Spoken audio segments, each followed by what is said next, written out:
Hello बच्चों, नमस्कार। एक बार फिर स्वागत है आपका आपके अपने यूट्यूब चैनल फिजिक्स की आत्मा पर। जी हाँ बच्चों, मैं आज आपके लिए लेकर आया हूँ कक्षा 10वीं अर्धवार्षिक परीक्षा 2024-25 गणित का सॉल्यूशन। तो जो आप आज का मैथमेटिक्स का पेपर था, उम्मीद करता हूँ बच्चों आपका पेपर बहुत अच्छा गया होगा। जिस प्रकार के मैंने 2 मॉडल पेपर डाले थे, उसी प्रकार का पूरा पेपर यहाँ पर देखने को मिला है और उसी प्रकार का पूरा पेपर आया है बच्चों। तो उम्मीद करता हूँ आप सभी का पेपर अच्छा गया होगा। तो आइए मैं एक एक करके आपको सटीक सॉल्यूशन बताता हूँ और आप फटाफट से अपने आंसर मिला लीजिए आप कि आपके कितने आंसर सही हुए और कितने गलत हुए। तो बच्चों, पहला आज का जो क्वेश्चन था वो था समीकरण युग्म a1x plus b1y plus c1 बराबर जीरो तथा a2x plus b2y plus c2 बराबर जीरो है ना। तो ये इसका आपको कोई हल नहीं है, मतलब कोई सा भी हल नहीं। किस कंडीशन में आता है ये? तो ये आएगा आपका, इसका करेक्ट आंसर बी वाला है ना। a1/a2 बराबर b1/b2 does not equal to c1/2। इस कंडीशन में कोई हल नहीं मिलता है। बाकी a1/a2 does not equal to b1/b2, इसमें अपने को एक हल मिलता है, अद्वितीय हल मिलता है। और a1/a2 बराबर b1/b2 बराबर c1/c2, इसमें अनेक हल मिलते हैं। तो इसका करेक्ट आंसर हो जाएगा, है ना। तो ये आपका दो चर वाले रैखिक समीकरण युग्म का क्वेश्चन था, जो आपका पहला क्वेश्चन था, है ना। अगला आपको द्विघात बहुपद दिया है ax² plus bx plus C के शून्यकों का योग। शून्यकों का योग मतलब पहला शून्यक अल्फा, दूसरा अपन बीटा मानते हैं, तो अल्फा प्लस बीटा का मान पूछा था, तो इसका मान होता है माइनस का b/a। तो माइनस का b/a यहाँ पर सी वाले ऑप्शन में बिल्कुल करेक्ट आंसर है। और इनका गुणनफल अल्फा अल्फा डॉट बीटा का जो मान आता है वो आता है c/a, है ना। तो ये दोनों प्रकार के सूत्र आपको इसमें याद रखने हैं और एग्जाम में भी आएंगे वार्षिक वाले में, तो आपको अच्छे से बच्चों ये सब पढ़कर जाना है ना। नेक्स्ट क्वेश्चन की ओर हम चलते हैं कि संख्या 4 व 10 का HCF। तो इस टाइप का क्वेश्चन मैंने बताया था आपको, HCF का एक क्वेश्चन आएगा 100%। तो HCF का यहाँ पर आया भी है। तो देखो, ऐसी संख्या बड़ी से बड़ी जिसका दोनों में भाग चल जाए तो 2 आ जाएगा इसका, क्योंकि 2 का भाग 2 दूनी 4 और 2 पंजे 10 अधिकतम दोनों में चल जाएगा। उसका करेक्ट आंसर 2 आ जाएगा। अगला हम चलते हैं द्विघात समीकरण का मानक रूप, स्टैंडर्ड रूप बताना अपने को द्विघात समीकरण का। तो द्विघात समीकरण का स्टैंडर्ड रूप ये है x² प्लस bx प्लस सी बराबर जीरो। इस तरह का आपका मानक रूप या स्टैंडर्ड रूप होता है। तो इसका डी वाला करेक्ट आंसर हो जाएगा। आपको फिर समांतर श्रेणी दी है 3, 1 (-1 इसका सारवंतर निकालते हैं। द्वितीय पद आपको दिया है 1 और माइनस प्रथम पद आपको 3 दिया है। तो 1 में से माइनस का 3 जाएगा तो माइनस का 2 इसका करेक्ट आंसर हो जाएगा। तो बी वाला इसका बिल्कुल सही आंसर है ना बच्चों। ठीक है, हम चलते हैं अगले क्वेश्चन की ओर। अगला क्वेश्चन आपको दिया है बिंदु P ब्रैकेट में 2, 5 की एक अक्ष से दूरी। तो बच्चों, एक अक्ष से दूरी पूछे तो y का निर्देशांक लिखना है, और y का निर्देशांक यहाँ पर कितना है 5, तो 5 आंसर है। अगर इसकी y अक्ष से दूरी पूछता तो अपने को x का निर्देशांक लिखना होता। तो इस प्रकार से उल्टा निर्देशांक लिखा जाता है, एक अक्ष से दूरी हो जाएगी 5, है ना बच्चों। चलते हैं हम अगले। तो ये आपके पूरे करेक्ट सही विकल्प सही हुए हैं। ये इंग्लिश में भी आपको दिया है पूरा पेपर, जैसे बोर्ड में आएगा वैसे पेपर आपको दिया है। तो ध्यान से इस पेपर को अच्छे से करके जाना। अगला आपको दिया है √2 एक संख्या है। तो √2 एक अपरिमेय संख्या है। कैसी है ये? अपरिमेय संख्या। ये आ जाएगा आपका अपरिमेय संख्या। फिर अगला दिया है आपको चर x के बहुपद px में x की उच्चतम घात कहलाती है। तो जो x की अधिकतम घात कहलाती है वो बहुपद की घात कहलाती है। इसका राइट आंसर आएगा बहुपद की घात, है ना। फिर आगे हम चलते हैं। अगला आपको दिया है नेक्स्ट यहाँ पर द्विघात समीकरण ax² प्लस bx प्लस सी बराबर जीरो को हल करने हेतु द्विघाती सूत्र। तो द्विघाती सूत्र b² माइनस 4ac, जो विविक्त कर का सूत्र है वो पूछा था, तो इसमें ये आ जाएगा b² माइनस 4ac।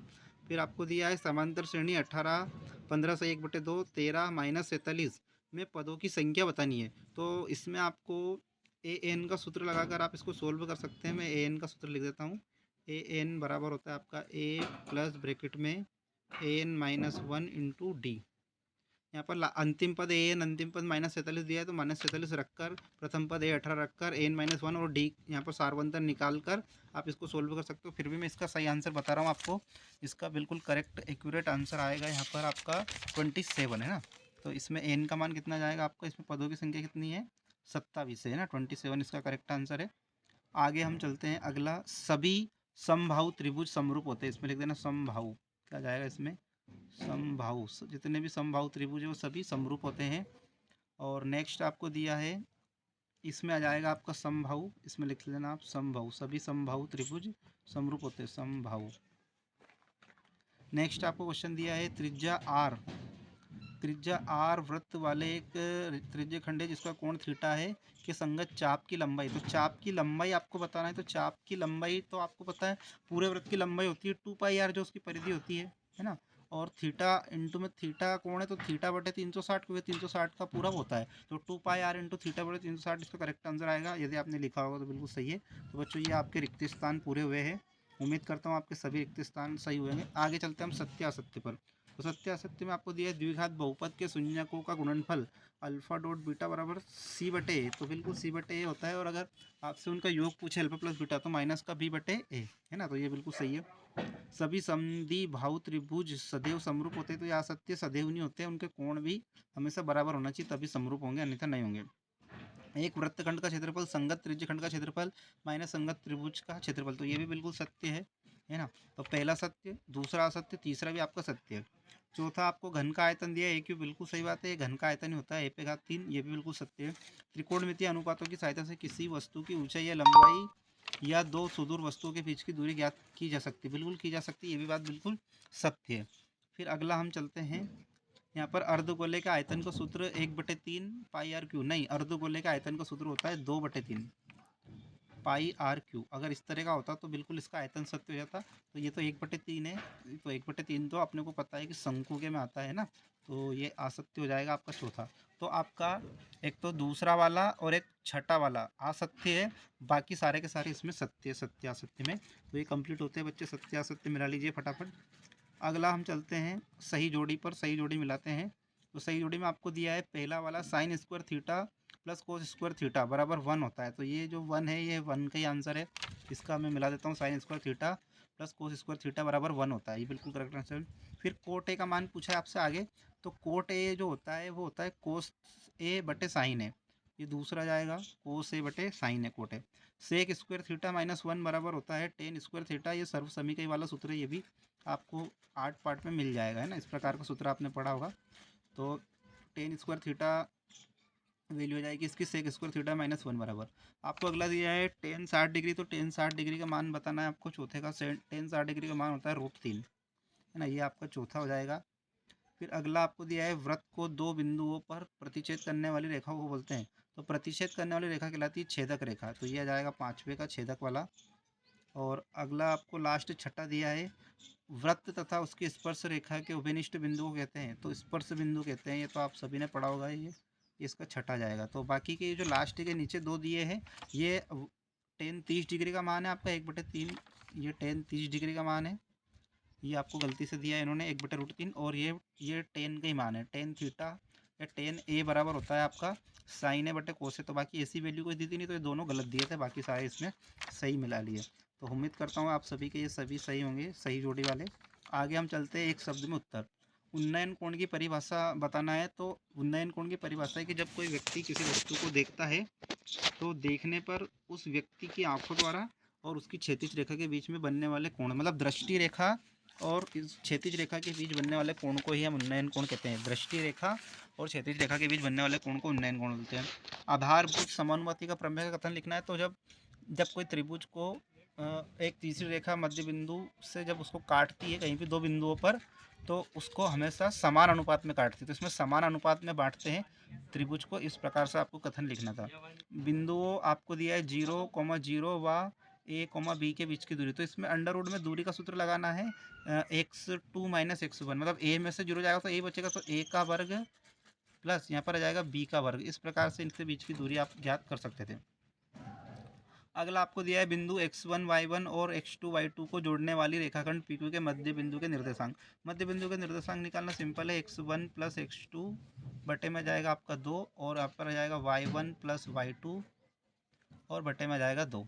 इस प्रकार से आप मध्य बिंदु के निर्देशांक निकाल सकते हो। एक वृत्त की कितनी स्पर्श रेखा हो सकती है? एक वृत्त की अनंत स्पर्श रेखा हो सकती है, क्योंकि अनंत बिंदुओं से बनता है। तो इसका करेक्ट आंसर है आपका कितना जाएगा? अनंत। और लास्ट में आपको अंतिम क्वेश्चन पूछा है वो और देख लीजिए। बाह्य बिंदु से किसी वृत्त पर अधिकतम कितनी स्पर्श रेखा खींच सकती है? तो ये वृत्त है और ये वृत्त का ये कोई सा बाह्य बिंदु है, इससे हम अधिकतम सिर्फ 2 स्पर्श रेखाएं खींच सकते हैं। तो इसमें जाएगा आपका 2 और ऊपर वाले का जाएगा अनंत। तो उम्मीद करता हूँ एक शब्द में आंसर आपके सभी के सही हुए होंगे। नेक्स्ट बच्चों मैंने बताया था आपको एलसीएम एचसीएफ तो पढ़ के ही जाना है। तो जो मैंने पेपर सेंड किया था उसी प्रकार का पूरा पेपर है। तो 6 और 20 का एलसीएम निकाल लेना, इनको गुणनखंड विधि से गुणनखंड निकाल के सबका गुणा कर देना है ना। फिर संख्या को अभाज्य गुणनखंडों के रूप में लिखना है। तो अभाज्य गुणनखंड मतलब काय का भाग जा रहा है वो देते जाओ। A1/A2, B1/B2, C1/C2 के अनुपात को ज्ञात करने के लिए बताइए कि हल संगत है। वैल्यू रखना है और बताना है आपको कि क्या है। यदि A1/A2 बराबर B1/B2 आ जाता है तो फिर हम C1/C2 की भी तुलना करेंगे और वो तीनों कंडीशन जो ऑब्जेक्टिव में मैंने आपको बताई थी, तो उस प्रकार से आप इसको बता सकते हैं कि संगत है या असंगत है ना। संगत होता है जब इसकी वैल्यू निकल जाती है और असंगत होता है जब इसकी वैल्यू नहीं निकल सकती है। तो सिर्फ एक ही कंडीशन में असंगत होता है। आप देख लेना, आपकी बुक में पूरा सोल्यूशन दिया है या फिर मैंने इस अध्याय में करवाया है। रैखिक समीकरण युग्मों को हल कीजिए, ये उससे ज़्यादा सिंपल है, इसको आप हल कर सकते हो। दोनों को जोड़ना है, बाकी काटना है, सिंपल सा आंसर आ जाएगा इसका। एक्स का वैल्यू तो आ जाएगा इसमें, देखो मैं बता देता हूँ आपको।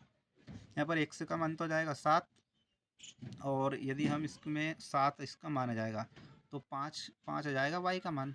बस सिंपल सा क्वेश्चन था ये, सभी ने आपने कर दिया होगा बच्चों। इसको द्विघात समीकरण है या नहीं, तो इसको आपको यहाँ पर होल स्क्वायर का फॉर्मूला लगा कर खोलना था।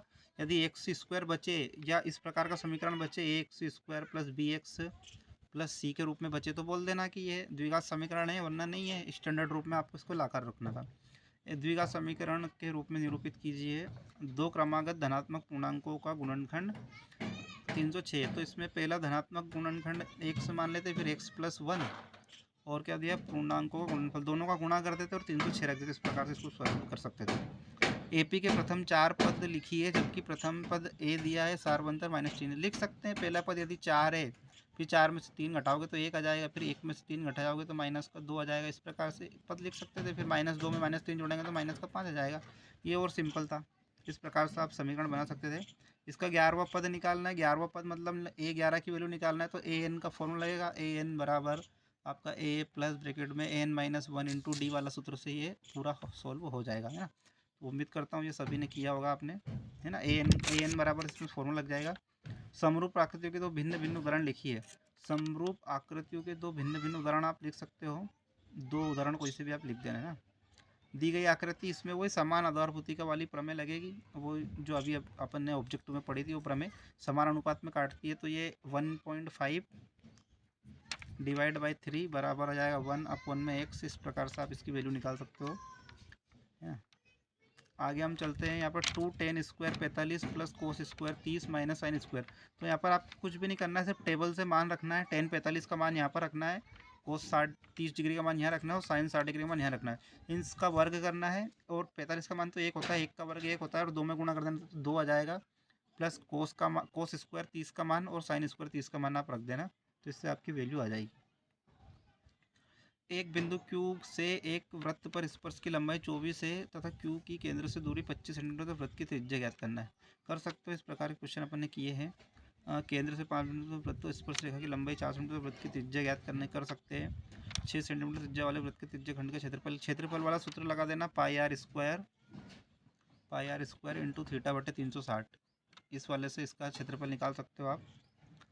एक वृत्त के चतुर्थांश का क्षेत्रफल ज्ञात कीजिए जिसकी परिधि 22 है। तो चतुर्थांश मतलब आपको चौथा हिस्सा निकालना है। इस प्रकार से ये एक हिस्से का वृत्त, तो पहले पूरे वृत्त का क्षेत्रफल निकाल लो पाई आर स्क्वायर से, और यहाँ पर आपको आर का मान 2 पाई आर से दिया है। 2 पाई आर बराबर वैल्यू रख देना 22, और यहाँ पर इससे आप आर का मान निकाल लेना। आर का मान फिर यहाँ पर पुट करना और उसमें लास्ट में 4 का भाग देना। तो इस प्रकार से आपका इसका करेक्ट आंसर आ जाएगा।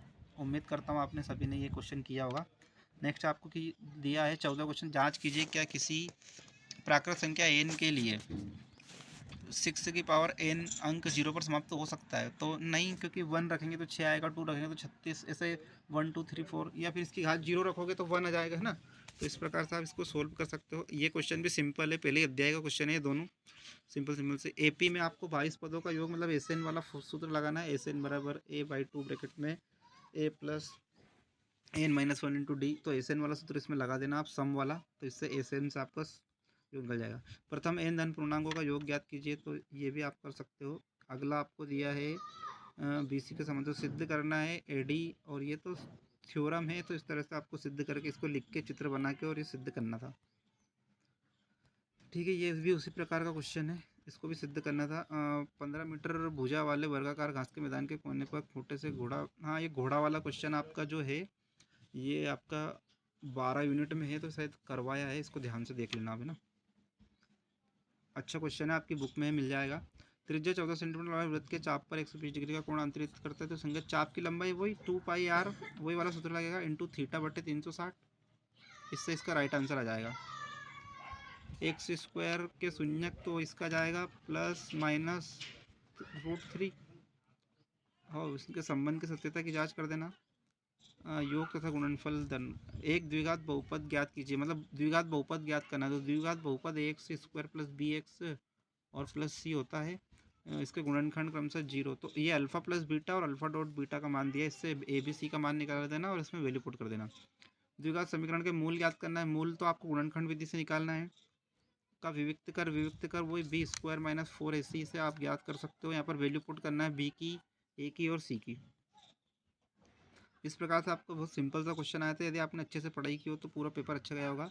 एक्स और वाई ऐसे संबंध ज्ञात कीजिए कि एक्स का बिंदु आपको दिया 3, 6 और माइनस का 3 का 4 किससे समदूरस्थ हो। समदूरस्थ मतलब दूरी का सूत्र लगाना है। अंडर रूट के अंदर x2 माइनस x1 का whole square plus y2 minus y1 का होल स्क्वायर। इस प्रकार से आप इसको सोल्व कर सकते हो दूरी का सूत्र लगाकर।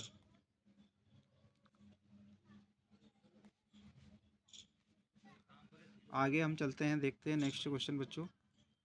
20वां क्वेश्चन, वही जोड़ने वाले रेखाखंड को समत्रिभाजित करने वाले बिंदु के निर्देशांक ज्ञात करना है। एक समतल जमीन पर खड़ी मीनार की छाया 40 मीटर अधिक लंबी हो जाती तो सूर्य का उन्नयन कोण 30 से 60 डिग्री हो जाता। तो मीनार की ऊंचाई ज्ञात करना है।